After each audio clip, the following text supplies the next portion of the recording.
Well, hi students. Today we're going to talk a little bit more in depth about hair. Now, hairstyles we've talked about already. We've gone over the basic components of them. What I want to do is take an even deeper in-depth look at drawing hair, and I'm actually going to draw over the top of the photograph just to give you guys kind of an idea of how the process goes. So let's take a look at this celebrity photograph right here. And the reason I picked this one is because the hair is not simple. This is a hairstyle that would involve multiple angles of where you would hatch. Also, it's got several individual forms within it, in addition to its own whole body shape. So let's just break it down into pieces. First of all, your first step when looking at hair, whether it's yours in a mirror or if you're drawing another person's portrait, is first of all, get the general rough shape of it. Know that hair extends outside of the skull. It doesn't sit within that egg drawing that you have. You got to really draw it outside, and it's a lot bigger than you first think it is. So looking at this form, that's exactly what I did here. If we were just to kind of outline the general shape of the hair, once you have a vague idea, a rough idea of where that hair is, its whole body, where the body of the hair is, how it sits on the skull, it would look kind of like this. Now this does not take into account the direction that the hair flows or all the intricate little features within it, but it's a good starting point. So you would probably lightly pre-draw this.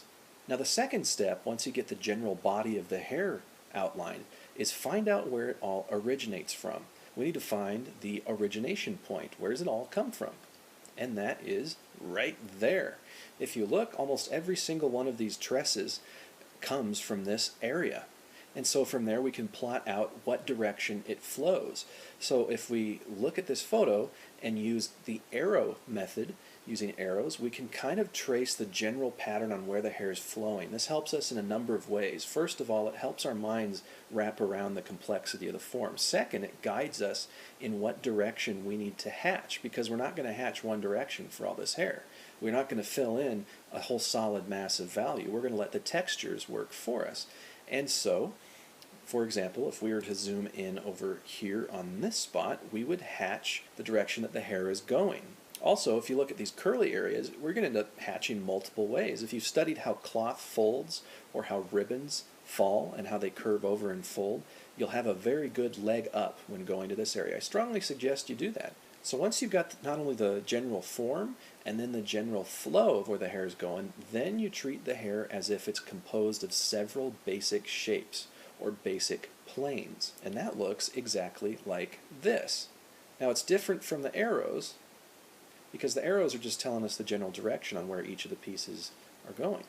But this actually breaks it down into individual shapes. So if we were to turn off the photo, this is the overall gist of what the hair would look like. Now let's zoom in and take a closer look at what I'm talking about. Each tress could be considered its own basic form, but if we go up here and look at, say, this large, most obvious form right here, the large one, the bangs as they curl over the forehead, that's what I'm talking about. Now you can get to the point where you break it down into small forms and then smaller forms and smaller forms until it's pretty much all drawn.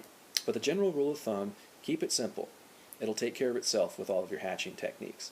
So let's focus on these bangs, break it down here. If you were to actually start drawing, you would have maybe roughed out your outline. You might have those arrows in your mind. You may have actually drawn them very, very lightly with the intent of actually shading them out. It's entirely up to you and your own workflow and how you operate, how you would make this work. So what you would do then is you could block in your values mentally or even write on the paper very lightly. And you would just go highlight, midtone, and shade. The highlight is right here. This is the part where there wouldn't be any lead on the paper. The midtone is the true color or natural value of the hair in natural light. And finally the shade down by the roots and also the area where the least amount of light is at. So, knowing this, let's dive in here and do some drawing. So zooming in, I'm going to layer. And that means I'm going to work from light to dark. It gives you more control, and on top of that, it's how you do hair texture. If you've if you've started with your lighter values, then the way you get the stringy hair look is by incorporating some darker values scattered throughout those lighter ones. So, let's begin. I'm going to work from the dark out, and so the hair goes this direction, making the strokes originate from one area. Notice my lines are not straight. They're gentle, they're curving, they're actually going the direction that the hair is going. And I'm trying to intentionally avoid areas where the highlight's at.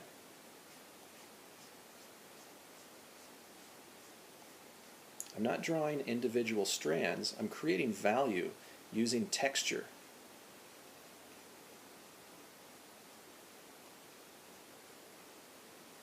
If you keep your strokes quick, fast, like you're slashing, it'll naturally taper off at the end of the stroke to a point, so it won't end in a block. It'll end in a like a sword tip, and it'll look more natural.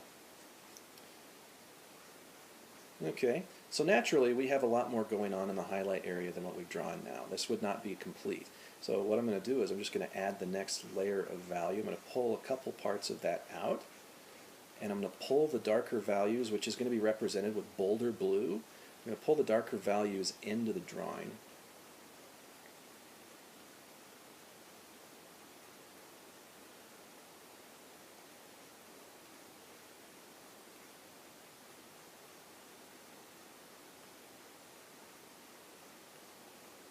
And it's just one stroke at a time. That's how it gets done.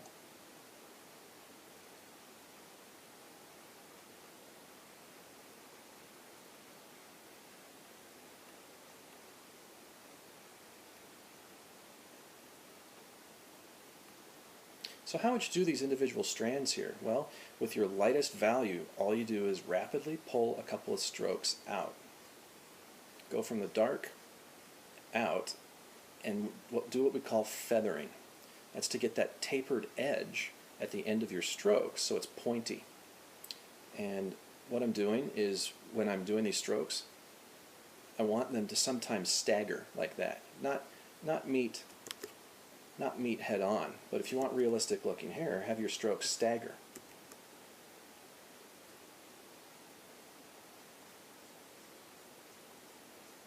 And you continue building value, and you're good.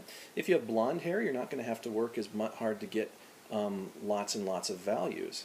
If you have brown hair, you're going to have the most value range. If you have dark hair, you're going to have the highest amount of contrast between the two values. You're going to have very bright brights, very dark darks, and very few in-betweens.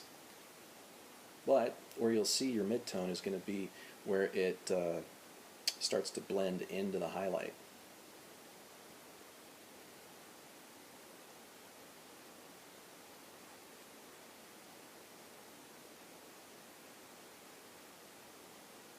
All right, let's turn off the image and see what it looks like. Voila! Hair! This isn't the only highlight. The sucker is full of highlights, and in places like this, in this area, the only way you would even define some of these tresses would be by having dark things behind it. So you would have to definitely think in terms of implied line, using your value to draw. Just a little insight, if you want to draw hair realistically, that's how you do it. And it takes craftsmanship, patience, and time. I hope you found this helpful, and I look forward to seeing you in class. Take care.